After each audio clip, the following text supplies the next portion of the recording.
Tampaklah lemah saat Anda kuat, dan kuat saat Anda lemah. Semua perang adalah tipuan. Menjadilah sangat halus, bahkan sampai tidak berbentuk. Jadilah sangat misterius, bahkan sampai tidak memiliki suara. Dengan demikian, Anda bisa menjadi pengarah nasib lawan. Ada jalan yang tidak boleh diikuti, tentara yang tidak boleh diserang, kota-kota yang tidak boleh dikepung, posisi yang tidak boleh diperebutkan, perintah penguasa yang tidak boleh ditaati. Sangat mudah untuk mencintai teman Anda, tetapi terkadang pelajaran yang paling sulit untuk dipelajari adalah mencintai musuh Anda. Kata-kata bijak Sun Tzu.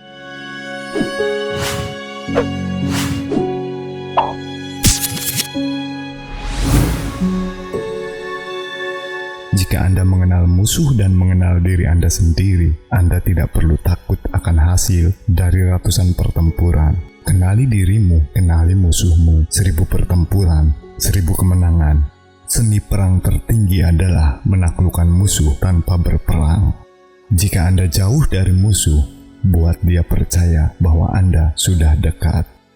Pejuang yang menang-menang dulu dan kemudian pergi berperang. Sedangkan prajurit yang kalah pergi berperang dulu dan kemudian berusaha untuk menang. Di tengah kekacauan, juga ada kesempatan. Strategi tanpa taktik adalah jalan paling lambat menuju kemenangan. Taktik tanpa strategi adalah kebisingan sebelum kekalahan. Bahkan, pedang terbaik yang dicelupkan ke air asin pada akhirnya akan berkarat. Kemenangan biasanya hanya untuk para perwira dan prajurit yang terus berlatih. Kemenangan datang dari peluang yang ditemukan dalam masalah. Penguasa yang mulia adalah pemimpin yang peka, dan jenderal yang baik adalah dia yang berhati-hati.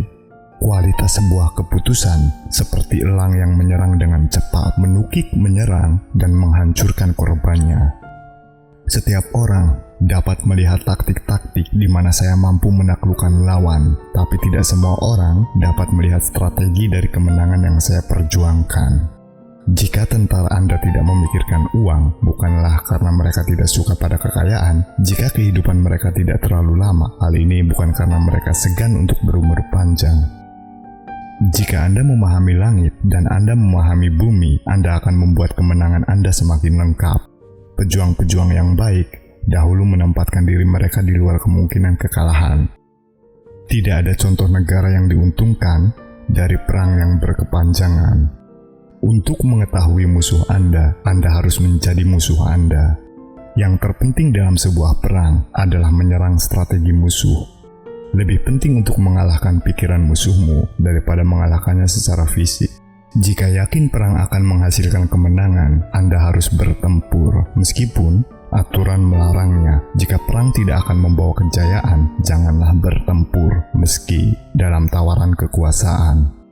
Bergeraklah dengan cepat seperti angin, dan berbentuklah seperti kayu, menyerang seperti api, dan diamlah seperti gunung. Biarkan rencana Anda menjadi gelap, dan tak tertembus sebagai malam, dan ketika Anda bergerak, jatuh seperti petir. Jangan terlibat dengan musuh yang lebih kuat dari Anda, dan jika itu tidak terhindarkan dan Anda memang harus terlibat dengannya, maka pastikan Anda melibatkannya dengan persyaratan yang Anda berikan, bukan pada persyaratan yang musuh Anda berikan. Peluang akan berlipat ganda saat mereka diraih. Perlakukan orang-orang Anda seperti halnya anak-anak yang Anda kasihi, dan mereka akan mengikuti Anda kemanapun Anda pergi.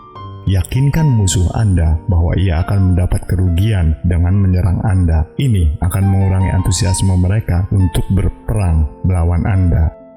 Berkeringat lebih banyak selama masa kedamaian, berdarah lebih sedikit selama masa perang.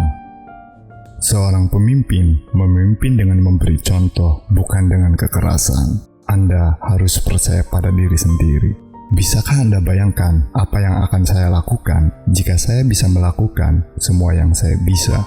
Seni perang tertinggi adalah menaklukkan musuh tanpa pertempuran. Prajurit yang menang pertama dan kemudian pergi berperang, sementara prajurit yang kalah pergi berperang terlebih dahulu dan kemudian berusaha untuk menang. Untuk memenangkan 100 kemenangan dalam 100 pertempuran bukanlah keahlian. Menundukkan musuh tanpa bertarung adalah puncak keterampilan. Ketika utusan dikirim dengan pujian di mulut mereka, itu adalah tanda bahwa musuh menginginkan gencatan senjata. Dia yang akan menang adalah siapa yang tahu bagaimana menangani kekuatan superior dan inferior.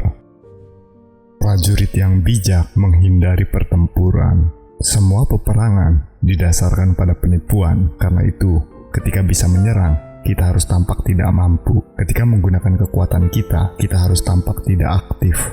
Ketika kita sudah dekat, kita harus membuat musuh percaya bahwa kita jauh.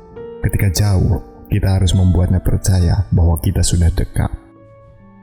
Pelanggaran datang dari aturan, ketakutan datang dari keberanian, kelemahan datang dari kekuatan.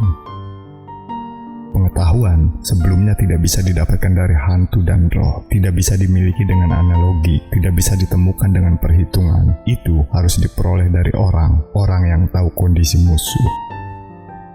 Jika ada gangguan dalam sebuah camp, berarti otomatis pemimpinnya lemah.